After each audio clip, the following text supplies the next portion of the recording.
Hello mga kumarites, at dahil dumating na nga po yung initan namin ng tubig, syempre kailangan kong ipaayos kay Jowa yung aming lagayan. Dahil nung nakaraan ko pa talaga balak ipababa yung tubigan para hindi nga po nakaharang sa aming kusina. Pagka-unbox ko nga kumarites, nagulat ako, meron nga pong mga butas-butas yung sa gilid, parang tinusok-tusok ng ballpen. Kaya nag-alala ako na baka meron nga po itong damage. Kaya binidyohan ko nga po yung buong karton para nga po makita. Syempre kung may basag ay pwede pang maipa-refund. Akala ko nga ay nakabaliktad yan kaya binaliktad ko siya. Pero tama nga po pala yung una kong binuksan kumarites. Kaya inikot ko nga po ulit. Habang nagbubukas nga ako ay kinakabahan talaga ako kasi baka sira po nga yung dumating sa akin dahil yung karton nga po ay medyo yupi. Kaya ayan, tiningnan ko nga kumarites kung wala bang damage. Buti na lang talaga at wala naman siyang damage. Siyempre pag nag-o-order nga lang tayo online ay hindi talaga maiwasan na mayroong damage yung darating sa atin. Buti na lang at sakto nga po yung pinadalang kulay sa amin, kulay puti. At tinanggal ko na nga po yan dyan kumarites para mainitan ko na ito at matry kung gumagana. Gagamitin ko nga po na tubig ay mineral water na sa aming initan. Dahil meron nga po akong napanood na kaya nga po nagkakaroon ng discoloration yung initan ng tubig natin sa loob dahil nga po nawasa yung ginagamit natin. Kaya sabi ko nga kay Jowa na pag mag-iinit nga kami ng tubig ay mineral water na lang.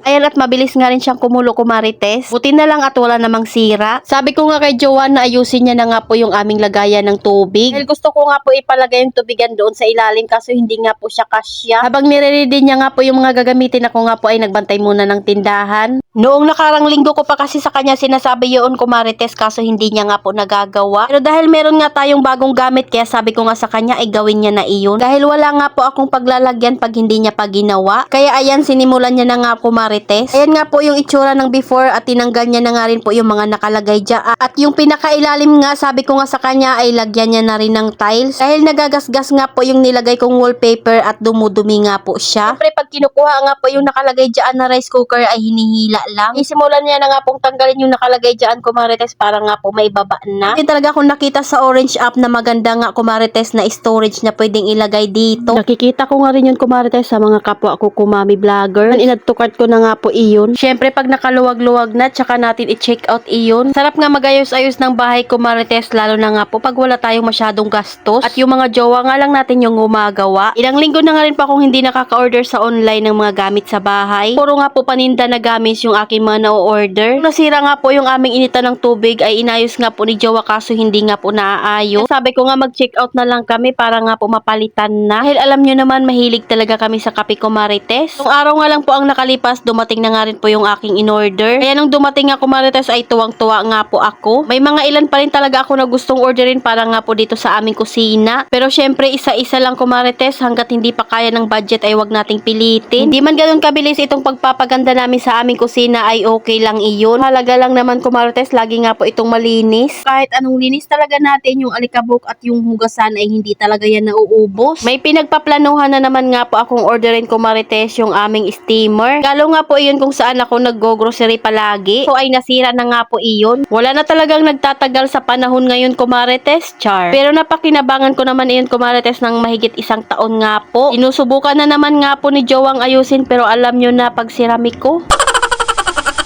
Yung iba namang inaayos niya ay naaayos naman kumarites pero madalas nga po ay hindi. Kapag meron nga siyang sinusubukang ayusin ay tinatawanan ko nga. Pero pagdating nga po sa DIY ay magaling naman iyan. So ayan, at istorbo nga po ako dyan sa gilid kumarites dahil meron nga pong bumibili. Tapos na nga rin po ito kumarites, ayan, at tinitibayan niya na lang. Tubig nga po yung ilalagay namin dito. Sabi ko nga sa kanya ay lagyan niya na lahat ng step ng tiles para makinis na nga po yung lagayan. Dahil tapos na nga po yan kumarites, nililinis at pinupunasan niya na nga po yung tiles para maibalik na. Dahil meron pa nga po akong inuutos sa kanya, sabi ko nga lagyan niya na rin yung tiles sa ilalim. Ayan, at sinubukan niya nga pong ilagay kung sakto nga po at pasok nga po yung galon namin dyan. Natuwa lang talaga kumarites na nabili ko nga po itong galon dahil sa sponsored ko nga. Ayan, at ibinalik niya na nga rin po yung tiles doon sa ibabaw. Tiles nga po na ito kumarites ay tira lang namin doon sa aming lababo. Lagay nga po ito doon sa labas ng aming tindahan. Naman hindi ko talaga pinapatapon kay Jowa dahil alam ko ngang magagamit pa namin ito. Meron nga po kasing nagsabi na linisan nga daw po namin yung harap ng tindahan namin. Linis naman po yung aming harap ng tindahan pero syempre yung mga ganitong putol-putol na tiles ay hindi nga po namin tinatapon. At dahil baka may paggamitan pa nga po kami. Ayan, at sinisimulan na nga ni Jowang sukatin para nga po makapagputol na siya. O diba pong naitapon na ito ay hindi nga namin ito magagamit, hindi namin mapapakinabangan. Minsan kung alam naman natin na pwede pa natin gamitin ay wag muna tayong magtapon. Kapag hindi na nga naman natin kailangan ay pwede nating ipamigay pag pwede pa. At kung hindi naman sira, mas maganda talaga sa loob ng isang bahay pag less gamit talaga. Ipong mga nakalabas lang ay kung ano nga po yung ating mga ginagamit lang. Nga lang po yung ambag ko kumarites ang paghawak nga po sa pangsukat na iyan. Kaya pagkatapos niya nga pong sukatan yan kumarites, ang next niya nga pong ginawa ay putulin na. Gabi na nga rin po ito kumarites pero hindi naman siya mag-iingay ng matagal. Alas 7 na nga po ito mahigit. Putol niya naman kaagad kaya ayan tinatry niya na nga po kung kasya. Ayan, at kasya naman kumarites kaya nililinis niya na nga rin po yung kanyang mga kalat. Nilalagyan ko nga po ng lutuan kumarites ay kanyang storage nga po iyan. Nililinis ko na nga po ito para nga po maibalik na sa pwesto yung nakalagay dyan. Alam nyo bang may tawag itong aking walis tambo at daspan kumarites? Yung pangalan nga po nung nagbigay sa akin nito. Hindi ko na nga babanggitin dahil alam niya naman na ayaw niya nga pong magpa-mention. Ayan, at excited na nga po akong mag-ayos at maglinis na naman dito. Kaya naman pupunasan ko na nga po yung mga kailangang punasan. Maalikabok na nga po yung aming jug kaya pinunasan ko na. Kita talaga yung mga alikabok kumarites pag kulay puti yung mga gamit. Kaya naman malalaman mo kung kailangan ng punasan dahil nagbi-build up na nga po yung alikabok.